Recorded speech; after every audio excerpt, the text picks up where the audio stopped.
Hello everyone, I hope आप लोग सब अच्छे से सीएसआर नेट एग्जाम का तैयारी कर रहे हैं। और एग्जाम होने में और ज़्यादा टाइम बचा नहीं है। 1 से 1.5 महीने के अंदर ही एग्जाम होगा और जल्दी जल्दी से नोटिफिकेशन आ जाएगा, क्योंकि आप लोगों को पता ही होगा यूजीसी का नोटिफिकेशन ऑलरेडी आ चुका है। तो सीएसआर का भी नोटिफिकेशन आने में देरी नहीं होगा, जल्दी आ जाएगा। तो आप लोग बहुत अच्छे से प्रिपरेशन करते रहिए, क्योंकि कभी भी नोटिफिकेशन आ सकता है। और एग्जाम होने में 1 महीने का ही गैप रहेगा नोटिफिकेशन आने से और एग्जाम होने में। आप लोगों को 1 महीने का विंडो देगा कि फॉर्म फिलअप करने के, उसके बाद ही तुरंत एग्जाम होने वाला है। तो आप लोग अच्छे से तैयारी करिए। तो आप लोगों को पता ही होगा कि हम लोग सीएसआर अपकमिंग एग्जाम के लिए कुछ श्योर शॉर्ट टॉपिक्स का वीडियो बना रहे हैं। तो आप अगर नहीं देखे होंगे तो चैनल को सब्सक्राइब कर दीजिए और देख लीजिए, जो आप लोगों के लिए बहुत बेनिफिशियल होगा। क्योंकि इस जो जो कॉन्सेप्ट है, इस कॉन्सेप्ट को आप शॉर्ट में वीडियो से देख के उसका जो क्वेश्चन आएगा एग्जाम में वो आप कर सकते हैं। तो आप वीडियो को देख लीजिए और फर्दर वीडियो देखने के लिए आप चैनल को सब्सक्राइब कर दीजिए। वीडियो अगर अच्छा लगेगा तो लाइक कर दीजिए।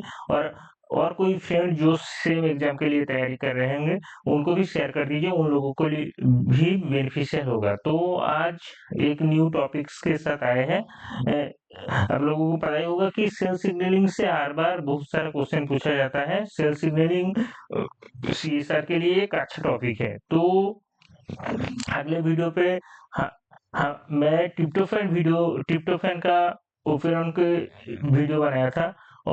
और भी बहुत सारा वीडियो है। तो आप रिसेप्टर टायरोसिन काइनेज का ये एक सेल सिग्नलिंग का एक छोटा टॉपिक है। इस वीडियो से आप पूरा रिसेप्टर टायरोसिन काइनेज को कवर कर सकते हैं और अच्छे से देख सकते हैं। तो स्टार्ट करते हैं। सबसे पहले ये बता देते हैं कि सेल सिग्नलिंग में जनरली सीएसआर के पर्सपेक्टिव में 3-4 सिग्नलिंग है जो इम्पोर्टेंट है। एक जीपीसीआर सिग्नलिंग, एक आरटीके सिग्नलिंग, एक जैक्स्टर सिग्नलिंग, और एक आपका जैक्स्टर छोड़ के भी और एक सिग्नलिंग होता है जिसको हम लोग बोलते हैं रिसेप्टर टायरोसिन काइनेज सिग्नलिंग। जो ये रिसेप्टर टायरोसिन काइनेज सिग्नलिंग के बारे में आज हम लोग पढ़ेंगे। तो सबसे पहले रिसेप्टर टायरोसिन काइनेज सिग्नलिंग में कौन कौन लिगैंड और उसका रिसेप्टर आता है वो एक बार शॉर्ट में देख लेते हैं एक टेबल फॉर्म में। तो सबसे पहले देखिए, रिसेप्टर सिग्नलिंग टायरोसिन काइनेज में जो जो सिग्नल आता है, एक है आपका एपिडर्मल ग्रोथ फैक्टर सिग्नलिंग, है ना। और उसका रिसेप्टर है ईजीएफ रिसेप्टर। और इंसुलिन सिग्नलिंग भी इस सिग्नलिंग में आता है। और insulin like growth factor, nerve growth factor, platelet derive growth factor, ये सब जो सिग्नलिंग है ये सब आरटीके सिग्नलिंग के फैमिली में ही आता है। तो ये एक बार गो थ्रू हो जाइए इस टेबल से कि कौन कौन सा सिग्नलिंग है जो भाया आरटीके सिग्नलिंग के थ्रू काम करता है। जैसे आपका मैक्रोफेज स्टिमुलेटिंग ग्रोथ फैक्टर, ये भी आपका आरटीके सिग्नलिंग में आता है। Fibroblast growth factor, vascular endothelial growth factor, ephrin, ये सब सारा ही आरटीके सिग्नलिंग के अंदर आता है। तो बेसिक एक आरटीके सिग्नलिंग हम लोग आज देखेंगे। देखिए, अब कुछ कुछ वेरिएशन आपको मिलेगा हर आरटीके सिग्नलिंग का अगर अलग अलग से एग्जाम्पल लेंगे, बट एक बेसिक जनरल मैकेनिज्म होता है जिससे ये काम करता है। तो सबसे पहले देखिए, अगर आरटीके सिग्नलिंग की बात करें, जस्ट मिनट, आरटीके सिग्नलिंग के कि हाउ आरटीके या रिसेप्ट आरटीके नाम आया है यहाँ से, रिसेप्टर टायरोसिन काइनेज। तो इसका नाम क्यों आया है ये हम लोग जब डिटेल्स देखेंगे तो पता चलेगा कि रिसेप्टर टायरोसिन काइनेज सिग्नलिंग इसको क्यों बोला गया है।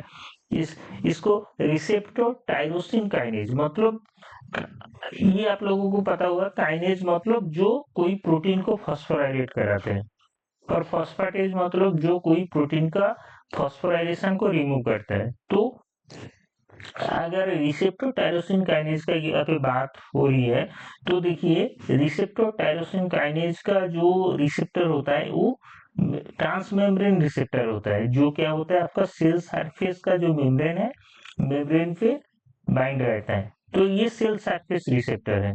तो सर्वप्रथम अगर रिसेप्टर टायरोसिन का बात करें आरटीके काइनेज का, तो ये सेल सरफेस रिसेप्टर है, ठीक है, सेल सरफेस रिसेप्टर, जिसका क्या होता है, टू सिंगल ट्रांसमेम्ब्रेन डोमेन रहता है। देखिए ये एक सिंगल ट्रांसमेम्ब्रेन डोमेन है और ये एक सिंगल ट्रांसमेम्ब्रेन।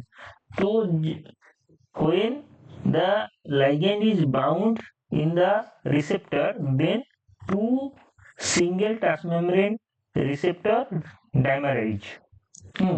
सो जब दोनों लाइगेंड यहाँ पे आके बाइंड करेगा तब क्या होगा, दोनों जो सिंगल ट्रांसमेम्ब्रेन रिसेप्टर है ये दोनों डायमराइज फॉर्म करेगा, ठीक है।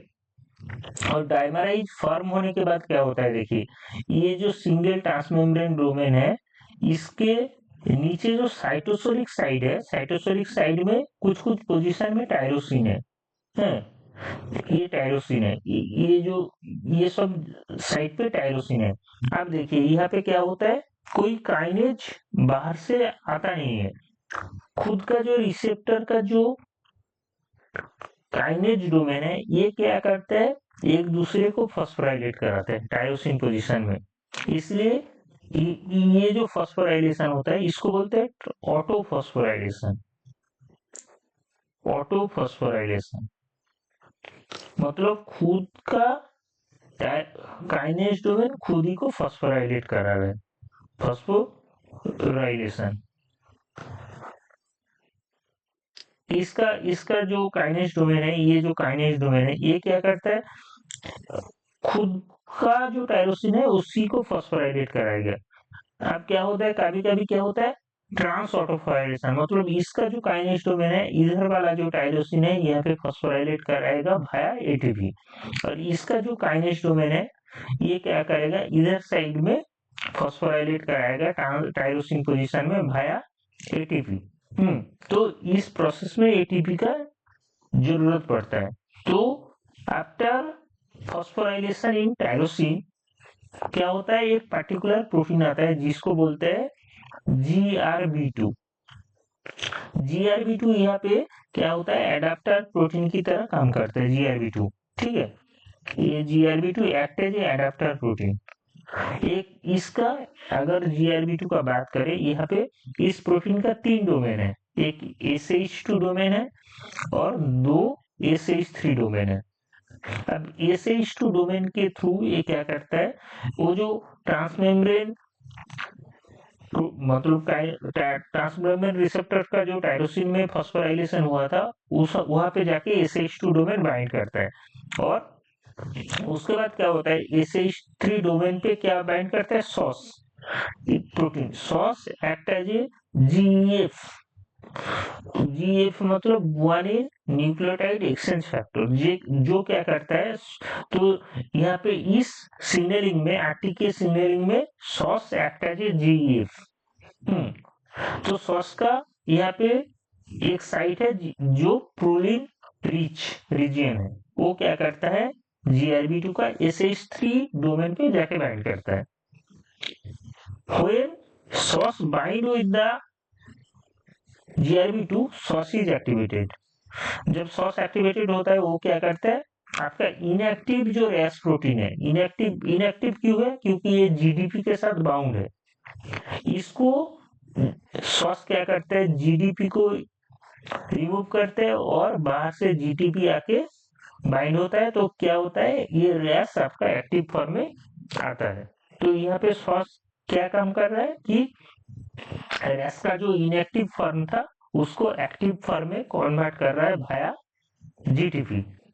यस, तो उसके बाद तो ये सिग्नलिंग में आप देख रहे हैं कि एडाप्टर प्रोटीन कौन है, GRB2। GRB2 का 2 डोमेन है, SH2 डोमेन और SH3 डोमेन। SH2 डोमेन क्या होता है, फॉस्फोराइलेटेड टायरोसिन पे जाके बाइंड करता है, और SH3 domain bind with the SOS protein and SOS then activate the Ras protein.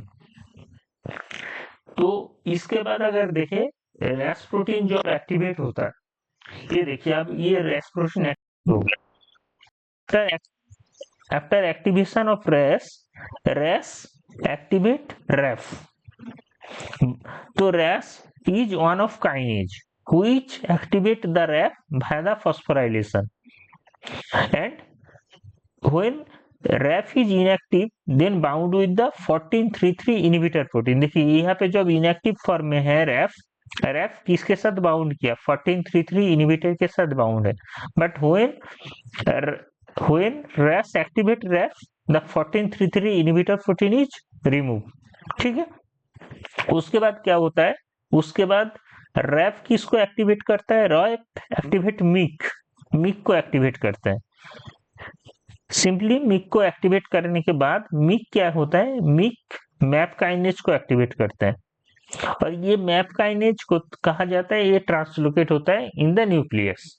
ठीक है, तो इसको फिर से हम लोग सीक्वेंशियली देखेंगे तो क्या क्या होता है।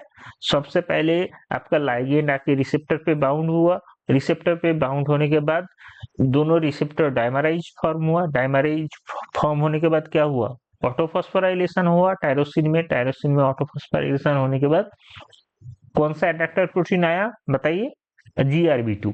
तो GRB2 आने के बाद क्या हुआ, सॉस प्रोटीन GRB2 के साथ बाइंड हुआ, सॉस किसको एक्टिवेट किया, रैस को एक्टिवेट किया भाया GTP। उसके बाद कौन एक्टिवेट हुआ, रैस एक्टिवेट होने के बाद रैफ एक्टिवेट हुआ, हाँ, और रैफ एक्टिवेट होने के बाद रैफ मिक को एक्टिवेट किया भाया फॉस्फोराइलेशन। यहाँ पे सारा प्रोटीन ही काइनेज है, रैफ भी काइनेज है, जो क्या किया भाया फॉस्फोराइलेटिंग रैफ को एक्टिवेट किया, रैफ ही जो वन ऑफ द काइनेज, रैफ क्या किया, मिक को एक्टिवेट किया भाया फॉस्फोराइलेशन। अब मिक क्या किया, मिक फिर से मैप काइनेज को एक्टिवेट किया। तो एक काइनेज दूसरे काइनेज को एक्टिवेट कर रहा है। तो उसके बाद क्या, देखिए यहाँ पे उसी का ही एक शॉर्ट डायग्राम है। सबसे पहले देखिए रैस एक्टिवेट हुआ, रैस रैफ को एक्टिवेट किया, रैफ मिक को एक्टिवेट किया, मिक ERK या मैप काइनेज को एक्टिवेट किया, मैप काइनेज का है न्यूक्लियस में ट्रांसलोकेट किया। देखिए यहाँ पे देखिए, यहाँ पे देखिए जब मैप काइनेज एक्टिवेट होता है ये डायमराइज फॉर्म करता है। ठीक है, ये डायमर क्या होता है, डायमर न्यूक्लियस में जाके ट्रांसलोकेट होता है, न्यूक्लियस में जाके ट्रांसलोकेट होने के बाद ये क्या करता है, TCF को एक्टिवेट करता है। TCF को कैसे एक्टिवेट करता है, भाया फॉस्फोराइलेशन। और इधर से क्या होता है, मैप काइनेज और एक प्रोटीन को एक्टिवेट करता है जिसको बोलते हैं P90 SRK, P90 RSK। ठीक है, P90 RSK ये भी न्यूक्लियस में जाता है और SRF को एक्टिवेट करता है, सीरम रिस्पॉन्स फैक्टर को एक्टिवेट करता है। तो दोनों यहाँ पे डायमराइज फॉर्म करता है, टेट्रामर बनता है, SRF का 2 फॉर्म, 2 प्रोटीन और TCF का। तो जब ट्राइमर बनता है तब क्या होता है, ट्रांसक्रिप्शन होता है कोई एक पर्टिकुलर जीन का। तो इसके थ्रू आपका आरटीके सिग्नलिंग काम करता है। तो ओवरऑल ये आरटीके सिग्नलिंग का एक जनरल ओवरव्यू है कि कैसे आरटीके सिग्नलिंग काम करता है। तो ये एग्जाम के पॉइंट ऑफ व्यू से बहुत इंपॉर्टेंस है, तो इसको आप लोग अच्छे से देख लीजिए। तो और कोई सिग्नलिंग लेके हम लोग फिर से आएंगे। आज के लिए इतना ही, बाय बाय। अच्छे से पढ़ते रहिए और एग्जाम के लिए अच्छे से तैयारी करिए।